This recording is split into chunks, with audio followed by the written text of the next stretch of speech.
Domínio Barlavento. Dostoiévski escreve um romance, um russo chamado Dostoiévski. Ele escreveu um romance Crime e Castigo, que conta a história de um jovem conhecido como Ódika, certo? Este jovem, ele passou uma grande dificuldade em sua juventude, saiu da faculdade e ele escreveu um artigo para um periódico da cidade que contava a sua teoria que ele criou, uma teoria de pessoas extraordinárias e pessoas vulgares.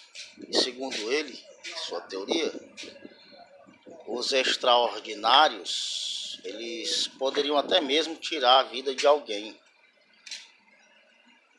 Mesmo contra qualquer obstáculo, esses obstáculos a qual ele menciona em sua teoria, seria leis, certo? Pode ser leis morais, poderia ser alguma lei da cidade a qual ele morava, certo? Ou qualquer outra pessoa mora. Ele, falando um pouco sobre essa teoria de extraordinários e vulgares, os vulgares, já no caso da sua teoria, os vulgares teriam que cumprir as leis, teriam obrigação de cumprir as leis. Não teriam o mesmo direito dos extraordinários. No caso, ele menciona também Napoleão, que matou muitas pessoas e saiu impune, querendo dizer ele que Napoleão era um homem extraordinário. E achando ele que também seria um extraordinário, ele quis fazer o experimento de sua experiência. E então ele resolve matar uma velha agiota. Aí eu fico pensando, lendo um pouco desse romance, que conta a história desse determinado cidadão russo. Ele, se eu não me engano, morava na cidade de Petersburgo, na Rússia.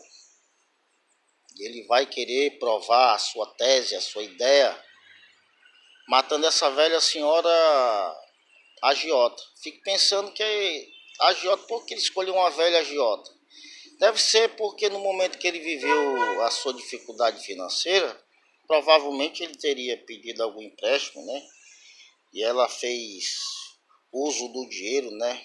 Emprestou dinheiro com usura. Talvez ele não fosse de acordo com esse ato dos agiotas, né? Talvez seja por isso que ele escolhe justamente essa senhora agiota.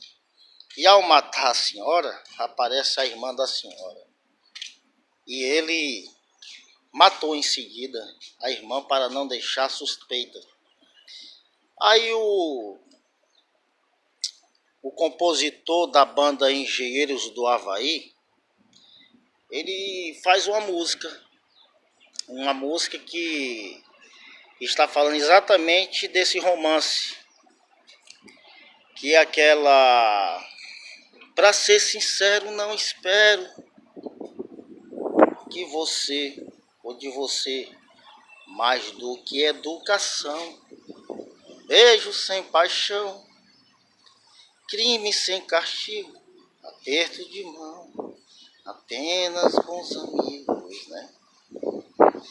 Nós dois temos os mesmos defeitos, sabemos tudo ao nosso respeito.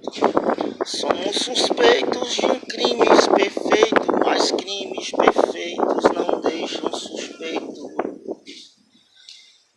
Então o compositor da música está também se inspirando nesta obra, porque este jovem matou e logo em seguida ele não teve uma vida muito legal. Talvez veio muitos traumas, muito juiz dentro da cabeça do cara, porque ele esquece que não existe só lei exterior, leis fora que regem um país, uma cidade. Mas todo homem carrega uma lei dentro de si, uma lei moral que Deus plantou dentro do homem, certo? Aquela lei que mesmo que não tenha ninguém lhe olhando, lhe observando, quando você vai praticar alguma coisa de errado, aquela lei fica como um juiz dentro de você. Então, com certeza essas leis ficou perturbando o cara. E ele conheceu uma moça, eu chamo moça, mas ela na verdade era uma prostituta que prega o evangelho para ele, chamada Mônica.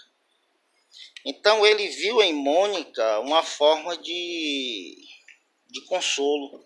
E Mônica também viu nele uma forma de consolo para a vida dela, já que a vida dela naquela época, uma prostituta, era mal vista, né? Então um ficou consolando o outro. É por isso que a música diz: nós dois temos os mesmos defeitos, sabemos tudo ao nosso respeito. Somos suspeitos de um crime perfeito, mas crimes perfeitos não deixam suspeito. Por quê? Ele eliminou a testemunha que poderia testemunhar contra ele, no caso a irmã da velha, a agiota, mas porém não eliminou a pessoa dele. A pessoa dele, então, no caso, não existe. Na verdade, a teoria dele era uma teoria muito,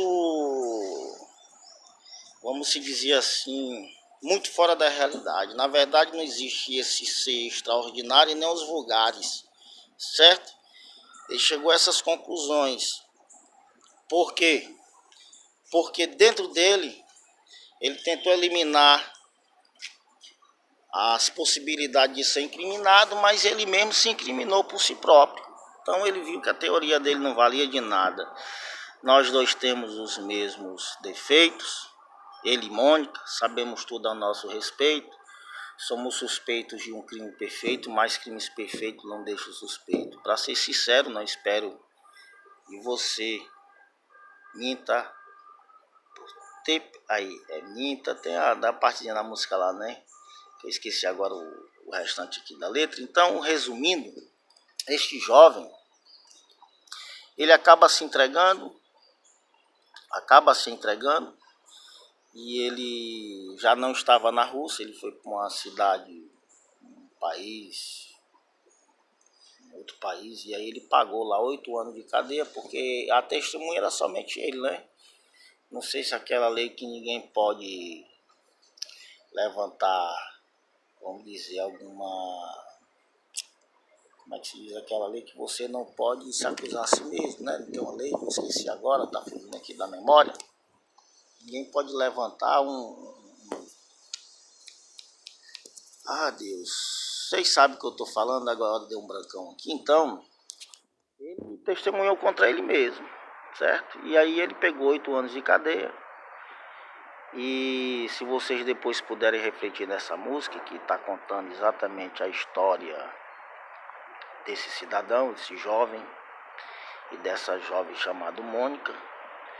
E é exatamente isso, ele fez tudo isso para comprovar a sua teoria sobre homens extraordinários, homens vulgares, certo? Homens vulgares para ele, aquelas pessoas que não teriam nenhum valor para a sociedade, nenhum valor para a sociedade. E já os extraordinários, na teoria dele, era aquela pessoa que poderia até matar uma pessoa por ser vulgar, que não teria nenhum valor para a sociedade, e chegaria a matar alguém até mesmo passando por cima de qualquer obstáculo. Os obstáculos que ele fala, que ele menciona, são os leis. Então o que eu quero chegar com essa meditação aqui hoje com vocês é que existe uma lei muito forte dentro de cada um de nós, certo? Essas leis que nos regem são leis que, no decorrer dos tempos, muitas pessoas ou alguém que está no mundo invisível, no mundo espiritual, tenta roubar de nós. Tenta roubar de nós essas leis morais que regem a humanidade, que regem o homem, certo? Então o que eu quero dizer para você, querido, que tome muito cuidado com o que você tem de valor e de precioso.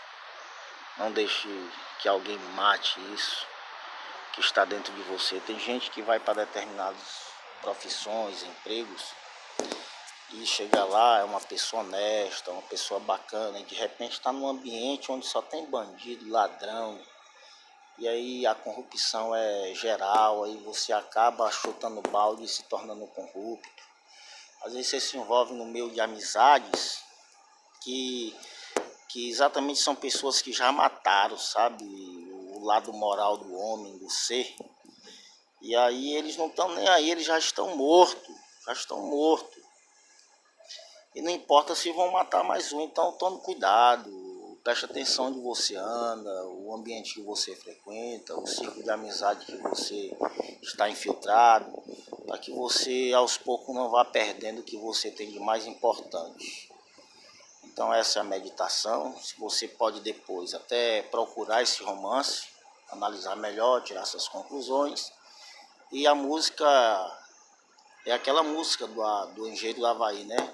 Para ser sincero, não espero que você, mais do que educação, beijo sem paixão, crime sem castigo, aperto de mão, apenas bons amigos.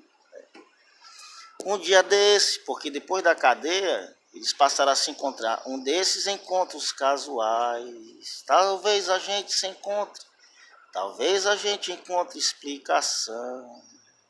Um dia desses encontros casuais, né?